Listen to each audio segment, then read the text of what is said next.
Kita berdoa. Terima kasih Tuhan Yesus atas segala penyertaan-Mu bagi kami hingga pada saat hari ini. Kami kembali boleh berkumpul di tengah-tengah keluarga kami masing-masing untuk mengadakan ibadah rumah tangga di tengah-tengah jemaat Tuhan. Firman-Mu yang akan kami dengarkan.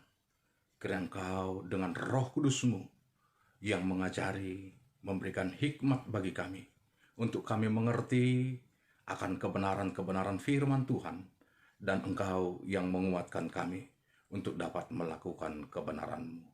Di dalam nama anak-Mu Tuhan Yesus Kristus kami berdoa dan mengucap syukur. Amin. Shalom Bapak Ibu yang dikasihi oleh Tuhan kita Yesus Kristus. Pada malam hari ini kita boleh mengadakan kebaktian rumah tangga di rumah tangga kita masing-masing. Dan firman Tuhan yang menjadi khotbah bagi kita pada malam hari ini diambil dari Amsal 6 ayatnya yang ke-6 sampai yang ke-11. Demikian firman Tuhan. Hai pemalas, pergilah kepada semut, perhatikanlah lakunya dan jadilah bijak. Biarpun tidak ada pemimpinnya, pengaturnya, atau penguasanya. Ia menyediakan rotinya di musim panas dan mengumpulkan makanannya pada waktu panen. Hai pemalas, berapa lama lagikah engkau berbaring? Bilakah engkau akan bangun dari tidurmu? Tidur sebentar lagi, mengantuk sebentar lagi, melipat tangan sebentar lagi untuk tinggal berbaring.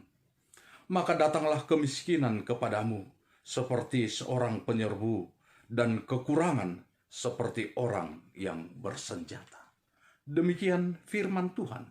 Yang dikatakan berbahagia adalah mereka yang mendengarkan firman Tuhan dan melakukannya di dalam hidupnya hari lepas hari. Amin.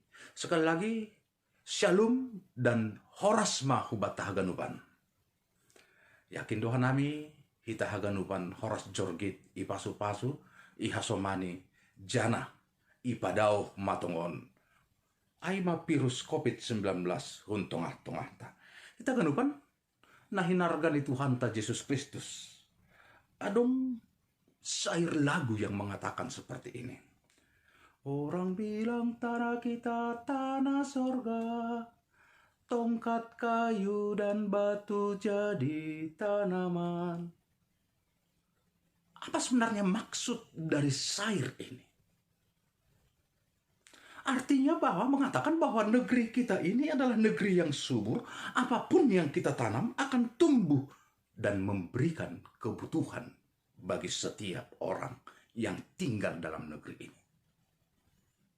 Artinya juga bahwa orang yang hidup di negeri yang subur ini tidak akan pernah kelaparan dan akan memberikan kecukupan bagi kita.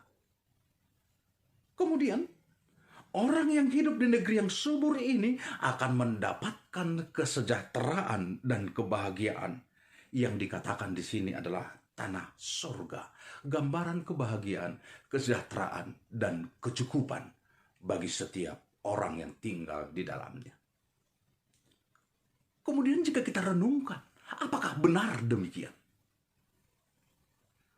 Kemudian kita akan bertanya, kenapa banyak orang yang mengalami kesulitan untuk menyediakan kebutuhan-kebutuhannya sehari-hari, kebutuhan-kebutuhan pokoknya, kebutuhan-kebutuhan makannya untuk 3 kali sehari. Ada keluarga yang hanya boleh makan 2 kali sehari, ada keluarga yang bisa makan hanya 1 kali sehari, selebihnya makan ubi, makan ini, dan lain sebagainya. Dan pertanyaan mungkin akan muncul kembali. Kenapa masih banyak orang yang hidup di bawah kemiskinan? Kalau kita berbicara soal kemiskinan, setiap negara, setiap kelompok masyarakat, setiap kelompok marga, setiap kelompok etnis, setiap gereja persekutuan, selalu muncul persoalan. Bagaimana gereja berbuat, bagaimana kelompok itu berbuat untuk menolong mereka-mereka yang hidup dalam kemiskinan. Bagaimana negara berusaha untuk membasmi kemiskinan, mengangkat orang-orang yang miskin supaya dapat hidup layak. Kalau kita mungkin akan bertanya, apakah di jemaat kita, di gereja GKPS ini, masih ada orang yang disebut dengan miskin? Apakah masih ada warga GKPS yang miskin? Secara lebih spesifik lagi, lebih kecil lagi, apakah ada warga GKPS di Resort Bandung ini yang hidup dalam kemiskinan atau disebut miskin? Mungkin kita akan berkata, wah banyak Pak Pendeta. Tapi tahukah kita kriteria yang disebut dengan miskin? Berdasarkan keputusan Menteri Sosial Indonesia nomor 146 garis miring HUK garis miring 2013 dikeluarkan kriteria yang disebut dengan miskin, yang juga mirip dan sama dengan apa yang dikeluarkan yaitu Badan Statistik Indonesia, yang sama dengan Kementerian Sosial Indonesia. Kriteria yang dikatakan di sini adalah meliputi ada 14 kriteria yang disebut miskin. Yang pertama adalah luas lantai bangunan tempat tinggalnya kurang dari 8 meter persegi per orang. Artinya rumahnya tidak layak untuk ditempati. Kemudian yang kedua, kriteria kedua adalah jenis lantai tempat tinggal terbuat dari tanah, terbuat dari bambu, atau terbuat dari kayu murahan. Yaitu keadaan lantai rumah. Jenis yang ketiga, jenis dinding tempat tinggal mereka dari bambu, dari rumbia, dari kayu, berkualitas rendah, tembok tanpa diplester, kualitas rumah yang tidak memadai. Kemudian kriteria keempat, dikatakan di sini tidak memiliki fasilitas buang air besar dan bersama-sama dengan rumah tangga lain. Misalnya ada sampai 10 keluarga memiliki kamar mandi yang sama, fasilitas buang air besar yang sama. Itulah kriteria keempat. Kriteria kelima adalah sumber penerangan rumah tangga tidak menggunakan listrik. Ya, masih pakai lampu teplok atau ketika malam semuanya gelap gulita. Kemudian kriteria keenam adalah sumber air minum berasal dari sumur, mata air yang tidak terlindungi, dari sungai atau dari hujan. Kriteria ketujuh adalah bahan bakar untuk memasak sehari-hari adalah kayu bakar, arang, minyak tanah. Yang kedelapan, hanya mengkonsumsi daging, susu, ayam dalam 1 kali seminggu. Kriteria yang kesembilan adalah hanya mampu membeli 1 setel pakaian baru dalam setahun. Yang ke-10, hanya sanggup makan sebanyak 1 atau 2 kali dalam sehari. Yang ke-11, tidak sanggup membayar biaya pengobatan di puskesmas atau poliklinik. Kriteria yang ke-12 yang disebut dengan miskin, sumber penghasilan kepala keluarga, rumah tangga, petani yang luas lahannya hanya 500 meter persegi, buruh tani, nelayan, buruh bangunan, buruh perkebunan, atau pekerjaan lainnya dengan pendapatan di bawah 600.000 per bulan. Inilah kriteria ke-12. Kriteria ke-13 adalah pendidikan tertinggi kepala keluarga tidak sekolah atau tidak tamat SD atau hanya sekedar tamat sekolah dasar. Kriteria yang ke-14 yang disebut dengan miskin. Tidak memiliki tabungan, tidak memiliki barang yang mudah dijual dengan minimal Rp500.000. Seperti misalnya sepeda motor, kredit, non-kredit, emas, atau ternak, kapal motor, atau barang modal lainnya. Dia tidak memiliki itu yang bisa cepat untuk dijual. Inilah 14 kriteria yang disebut dengan miskin. Kalau kita coba bertanya kepada Bapak Ibu di dalam jemaat ini, di dalam resort ini, apakah masih ada yang miskin? Wah, ada Pak Pendeta.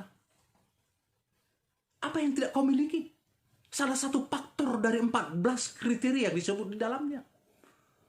Tidak punya rumah. Iya, tidak punya rumah.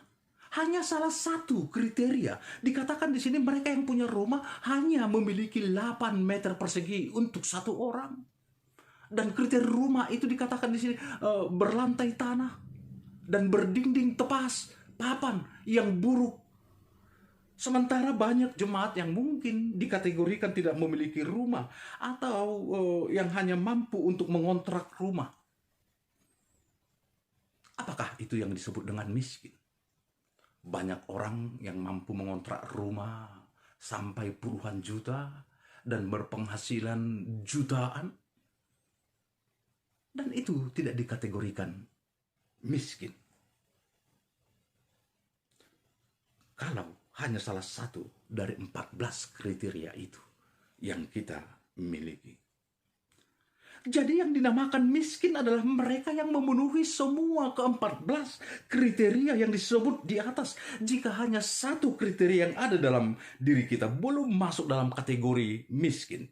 Jika belum punya rumah, mungkin penghasilan sampai 6, 8, 10 juta. Belum dikatakan kita miskin. Dan melalui khotbah ini, dimanapun kita berada, dimanapun kita tinggal, dalam lagu tersebut di atas dikatakan tanah kita ini tanah sorga, dalam arti yang mampu memberikan engkau kecukupan, yang mampu memberikan engkau kesejahteraan, yang mampu memberikan engkau hidup baik tanpa kekurangan untuk kebutuhan-kebutuhanmu dalam kebutuhan pokok di tengah-tengah kehidupan kita ini. Oleh karena itu, tanah ini bisa menjadi tanah sorga ketika kita mau bekerja keras dan bekerja dan bekerja. Tapi tanah sorga yang disebut ini bisa menjadi tanah neraka bagi mereka yang malas dan malas. Kita berada di tempat negara ini yang disebut tanah sorga bagi mereka yang mau bekerja keras dan berhikmat. Oleh karena itu, konteks khotbah kita ini hendak mengajarkan kepada kita. Yang pertama adalah jadilah pekerja keras dan bijaklah di dalam menjalani hidupmu. Kitab Amsal mengingatkan setiap orang untuk belajar dari semut. Jika kita perhatikan semut setiap harinya selalu bekerja keras untuk mencari makanannya. Jika makanan sudah ditemukan, semut berkomunikasi dengan baunya, dengan cairan-cairan tubuhnya untuk bekerja sama. Sehingga mereka mampu untuk membunuh lalat yang besar atau lipan yang besar. Kemudian mereka membawanya secara bersama-sama, mengangkat yang lebih besar dari tubuhnya. Kemudian kalau kita perhatikan, semut tidak akan berhenti untuk cukup makan sekali saja ketika dia menemukan makanan. Kemudian dia habiskan itu, kemudian dia tidur-tiduran, tidak. Kalau kita perhatikan, kita amati semut, ketika mereka menemukan makanannya, mereka mengangkatnya dan mengangkatnya ke sarangnya, kemudian sebentar lagi dia akan keluar kembali untuk mencari dan mencari. Demikianlah semut yang tidak akan berhenti bekerja untuk menyediakan kebutuhan baginya. Dan Amsal mengajak kita, setiap orang percaya, untuk belajarlah dari semut. Hal ini tidak mengajarkan kepada kita, jadilah pekerja keras yang bijak. Bijak untuk bekerja dan bijak untuk mengelola hasil pekerjaan yang kita raih. Banyak orang yang bekerja keras menghasilkan banyak uang, tetapi banyak juga ketika dia menghasilkan uang, dia juga bekerja keras untuk menghabiskan penghasilannya yang banyak. Dan akhirnya selalu habis dan habis. Dikatakan di sini bijak dalam hal bekerja dan bijak di dalam mengelola hasil yang kita capai. Itu yang dinamakan bijak menghadapi pekerjaan dan bijak mengelola hasil pekerjaan. Bapak Ibu yang dikasih oleh Tuhan kita Yesus Kristus, di tengah-tengah pandemi COVID-19 ini, memang kita semua terganggu dalam pekerjaan penghasilan, tapi bijaklah juga untuk mengubah strategi usahamu, strategi yang akan kita lakukan, strategi akan pekerjaan-pekerjaan yang akan kita kerjakan. Kemudian ada ungkapan yang mengatakan, kalau bekerja itu jangan gengsi, yang penting baik dan benar. Jangan malu. Di tengah-tengah pandemi COVID-19 pada saat ini, yang semua segi kehidupan kita terganggu.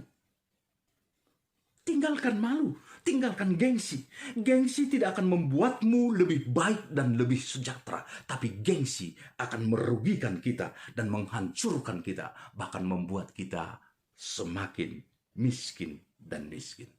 Gengsi itu butuh biaya. Gengsi itu akan menyakitimu nantinya. Gengsi itu akan membuatmu semakin miskin dan miskin. Oleh karena itu, jangan pernah malu dan gengsi. Di tengah-tengah kehidupan ini, bekerjalah dan kerjakanlah kerjaan yang baik. Kerjakanlah kerjaan yang benar. Dan setiap orang yang bekerja keras, itu yang disukai oleh Tuhan. Dan mereka yang bekerja keras tidak akan pernah kelaparan. Hal yang kedua yang diingatkan oleh khotbah kita ini adalah setiap orang hendaknya mempunyai inisiatif sendiri dalam menjalankan perjuangan hidupnya. Bukan oleh karena orang lain engkau bekerja, tapi karena engkau adalah orang yang mau bekerja seperti apa yang diinginkan oleh Allah bagi setiap orang percaya. Banyak orang pada saat ini menunggu selesai pandemi COVID-19 mereda, menunggu pekerjaan-pekerjaan baru dibuka, kemudian melamar dan akan bekerja kembali. Bagi setiap orang yang percaya, yang terganggu juga dalam pekerjaan sesudah dalam pandemi COVID-19 ini, jangan tunggu apa kata orang. Berinisiatiflah, jangan berpangku tangan, sebab kebutuhan pokok kita, kebutuhan keluarga kita, kebutuhan anak-anak kita tidak akan pernah menunggu.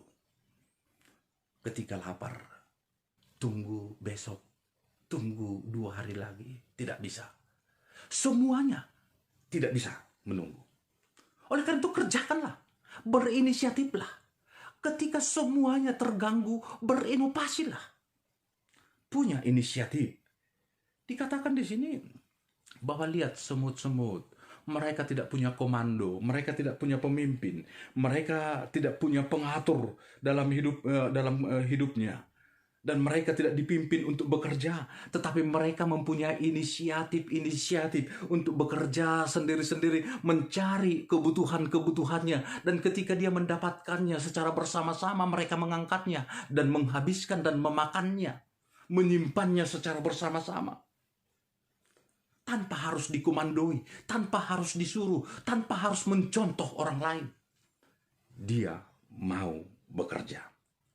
Oleh karena itu, tengah-tengah situasi pandemi COVID-19 ini, jemaat diajarkan untuk memiliki inisiatif. Tidak lagi seperti zaman sebelum pandemi COVID-19 berlangsung. Semuanya berubah. Kita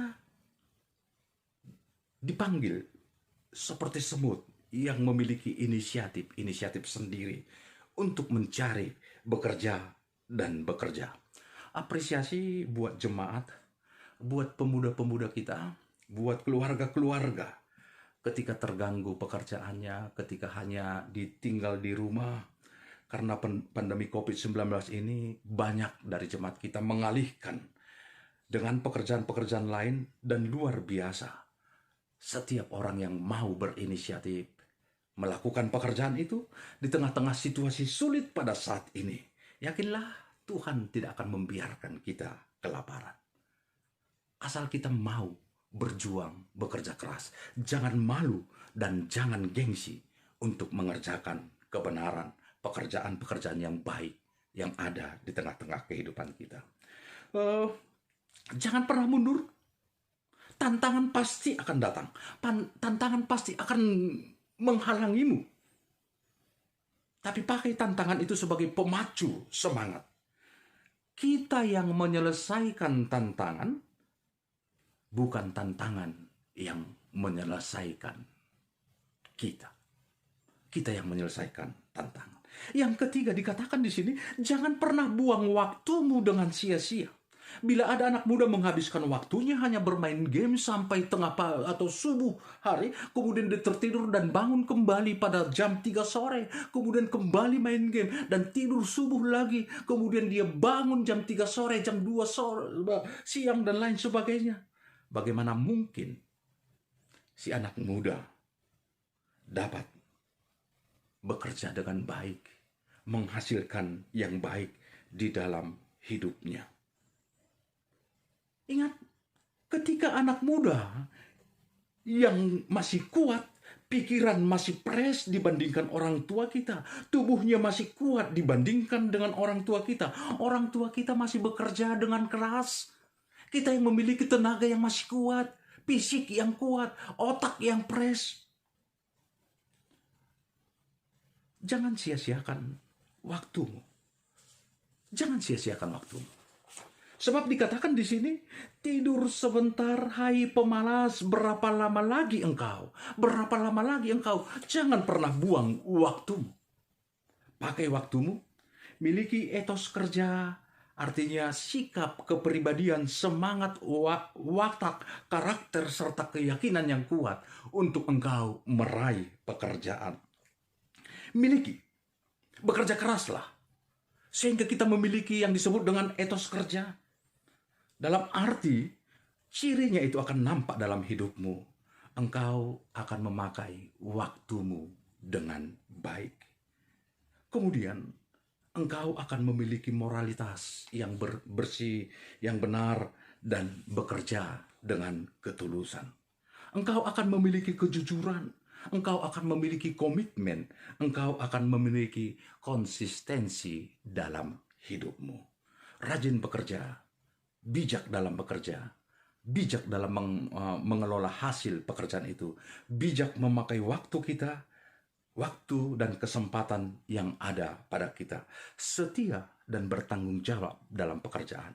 Dan semuanya itu kita lakukan takut akan Tuhan. Berkat Tuhan mengalir dalam hidup kita, keluarga kita, dan Tuhan Yesus memberkati. Amin. Kita berdoa.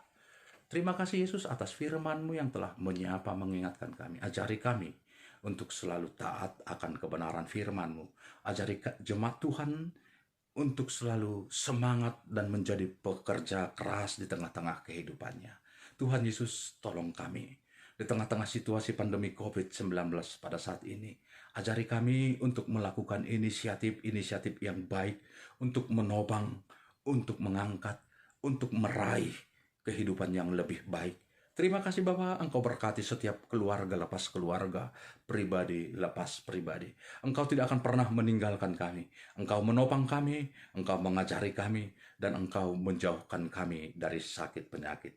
Jika ada jemaat Tuhan terganggu secara ekonomi, berkati mereka Tuhan dan cukupkan mereka. Berikan kami semangat untuk selalu mau bekerja keras, memakai waktu kami dengan bijak, mengelola hasil yang Tuhan telah berikan bagi kami dalam kebijaksanaan yang daripada Tuhan. Terima kasih Bapa, berkati setiap pekerjaan tangan kami, rencana kami, dan anak-anak yang Tuhan telah titipkan di tengah-tengah keluarga lepas keluarga.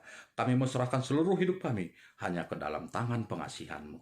Di dalam nama anak-Mu Tuhan Yesus Kristus, kami berdoa dan mengucap syukur. Amin. Horas mahubata haganupan.